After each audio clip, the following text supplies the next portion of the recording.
Okay, it's a shitty little Zanotti unit we're looking at. It's about 18 years old. Something like that. Anyway, I thought I had a blockage. It was running in a vacuum. I've been caught out with these before, where you think it's short of gas, and it's actually a blockage. Because I'd shut it off. It was running in a vacuum. When I put the gauge on it to start with, it was way up here, 6 bar or somewhere like that. And usually, if it's short, you won't have enough gas in there for it to sit that high. If it's really short. Anyway, we turned it on. It ran right down into a vacuum.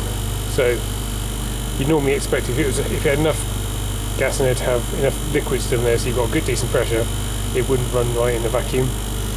Anyway, I thought, well, I'm going to weigh the gas out of it, way down. It was a bit short, so I've just weighed the factory charge back in, and it's actually running in now it's been running for a bit. It's running in a lower vacuum than it was previously.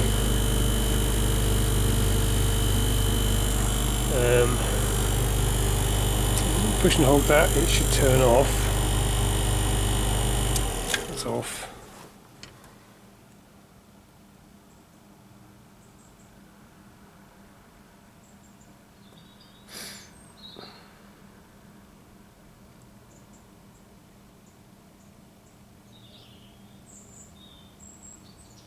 Yeah, staying in a vacuum. So it's got a blockage of some sort. I'm wondering if it's got moisture in it. It probably won't start now because we put it on hot gas defrost earlier, and it was it's probably got a timeout. We had it on hot gas defrost, and it would I'm wondering if it's got moisture in it.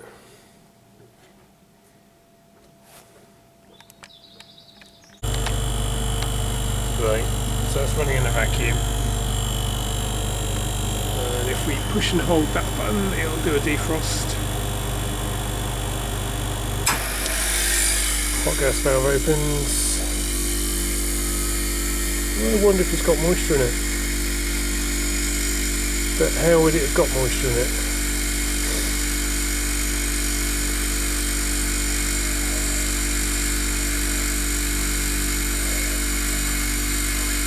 Unless it's wax, could be wax or something in the capillary, I don't know.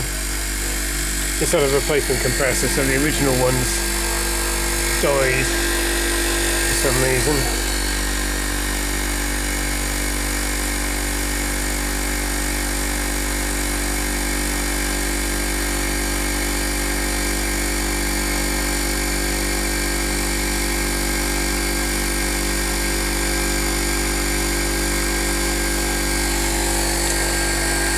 Okay, it's just fired back up after a defrost.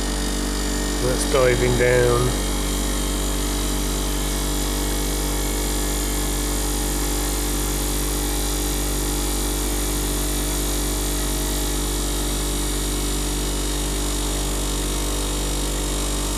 I can't see if it would have moisture in it because it wouldn't have worked. This has been changed years ago by the look of it, so it wouldn't have worked after it had that work done. Unless it got to the point where it's a freezer. Mind you, if every time it does a defrost, the moisture's going to shift, isn't it? So it's not going to stay in the evaporator even and sit in there happily. It's diving down into a vacuum. That's got the factory charge in it now, so.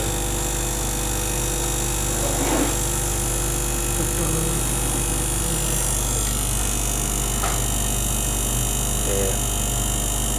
Capillary, wants a capillary, new dryer, and a bloody good vacuum. And an e-shredder.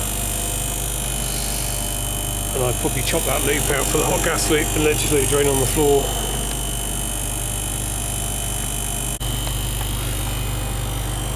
Let's turn it off again.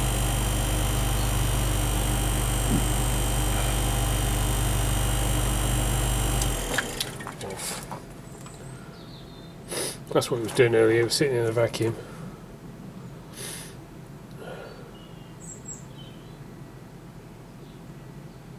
Yeah, maybe it was bleeding through the hot gas valve, I don't know. Because I did mess around trying it on a defrost to see what that would do when I was trying to make my mind up if it was short gas or a blockage.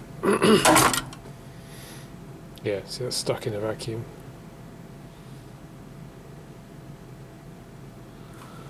And it's a classic sign of the, because it has got an evaporator pressure regulating valve, but if that was playing up, it wouldn't come up when it did a hot gas deflect. It would stay in a vacuum if that valve was stuck shut. And then the classic sign in here, it's melted probably, but it was just icing in that corner, which is a classic for being short of gas.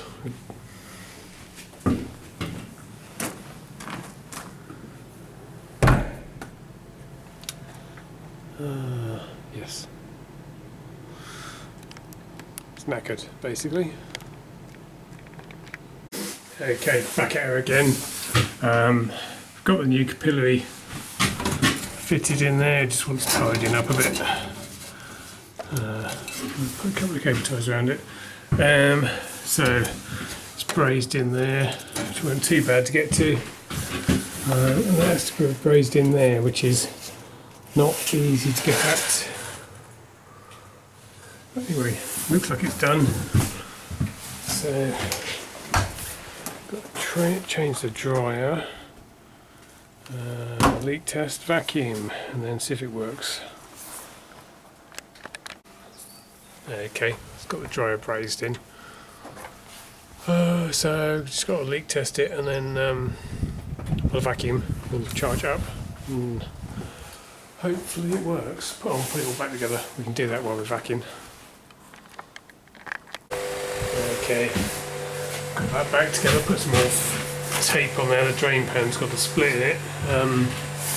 If I noticed that when I was here, I could have got a new drain pan, but then I could get a new drain pan. Then we might put the capillary on and then find it still doesn't work. So not chucking. And it's for personal use, it's not for commercial use, this room, so it's not like they're got health inspectors or they're worried about poisoning people. They're just worried about poisoning themselves, I suppose. Anyway, so that's what we've done. We've taped it up as it was. We weren't getting a great vacuum, but the compressor was all cold and full of, the oil was full of refrigerant, so we've got a hot air gun on there. And since we've had that going, we're down to 1400 microns now, so the taps broke off on my vac pump, which is a pain, and I've looked into them. They're about 30 or 40 pounds for a little plastic tap on Amazon. So I found this one. It's off a ball valve for a 15mm washing machine taps. So I'm wondering if that's the same shape or near enough I can make it fit on there, because it's like a round shaft with two flats on either side. And I thought the original one was metal, but it's plastic, which you think for the amount of money you pay for these pumps, they could put you a little brass or aluminium tap on there, the handle. Yeah, anyway. Okay, well I heated that up with a hot air gun and pushed it on there. So far it's working, but I think we want to just leave it and not use it too much. Anyway, we've got the gas weighed in. Got to plug it in, turn it on, see what happens. Fingers crossed. Right.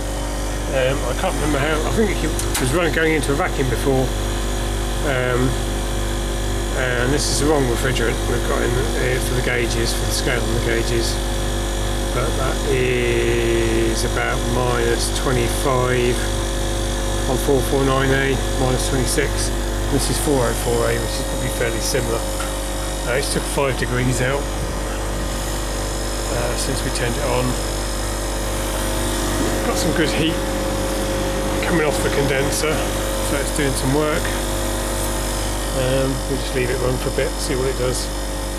I'm sure it was going into a vacuum before.